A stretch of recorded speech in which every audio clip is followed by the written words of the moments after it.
Jučer je odigrano posljednje kolo Županijske nogometne lige. Nogometaši Lozovačke Krke uvjerljivo su osvojili prvo mjesto, a u derbiju kola koji je izravno odlučivao o drugom mjestu, snage su odmjerili Tribunjska mladost i Zrinski iz Kijeva. Neriješen rezultat više odgovarao domaćoj mladosti, pa su tako ribari ostvarili željeni cilj i mogućnost da se dogodi natječu u višem rangu. U derbiju posljednjeg 15. kola Županijske nogometne lige koji se odigrao između Tribunjske mladosti i Zrinskog iz Kijeva, više sreće ipak je imala domaća momčad kojoj je bilo dovoljno odigrati neodlučeno da bi prvenstvo okončala na toliko željenom drugom mjestu. Upravo konačni rezultat bio je 1:1, no igrači mladosti znali su pružati mnogo bolju igru nego li su je prikazali u susretu sa Zrinskim.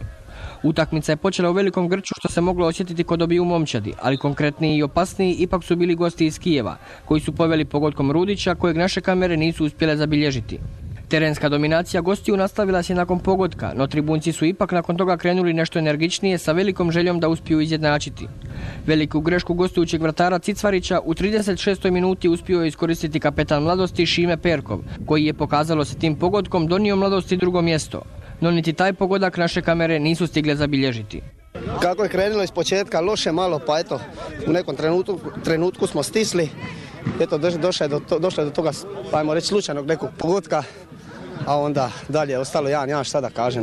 Svi igrači su više manje imali tremu, zato što su svi očekivali pobjedu, a i mi sami smo mislili da su oni, jer su zadnje dvije utakmice od loših momčadi izgubili, smo računali na to da možemo i mi to njih lako dobiti i onda su se malo više opustili. U drugom dijelu utakmice na terenu se očekivao mnogo veći angažman domaće momčadi, no mnogo opasniji i dalje su bili gosti koji su kontrolirali gotovo cijelu utakmicu, ali i njima je nedostajalo kvalitete u završnicama svojih akcija. Ja čestitam igračima Tribunja na požrtvovnosti i igri, čestitam naravno i svojim igračima koji su dali danas sve od sebe na terenu. Sreća nas danas nije mazila, ne znam koliko ste primijetili, 3 izgledne prilike koje nismo iskoristili, praktički gol smo primili, odnosno dali smo autogol, sve pokazuje našim igračima.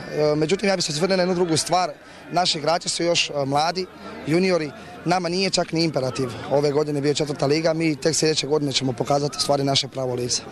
Veliku podršku tijekom cijelog susreta domaći igrači dobivali su od svojih navijača pa i Olica, ali na koncu su itekako bili zadovoljni i neriješenim ishodom, što je Tribunjce dovelo do povijesnog uspjeha kojeg je na početku sezone malo tko mogao očekivati.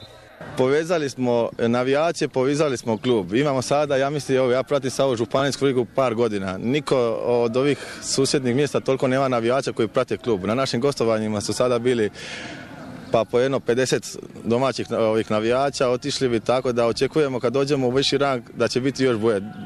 Dignit ćemo malo više to dostojanstvo kluba, a s time i promidžbu općine koja, kako znamo, nogomet je najbolja promidžba za neku sredinu ili države, a ovdje za nas, za mladu općinu.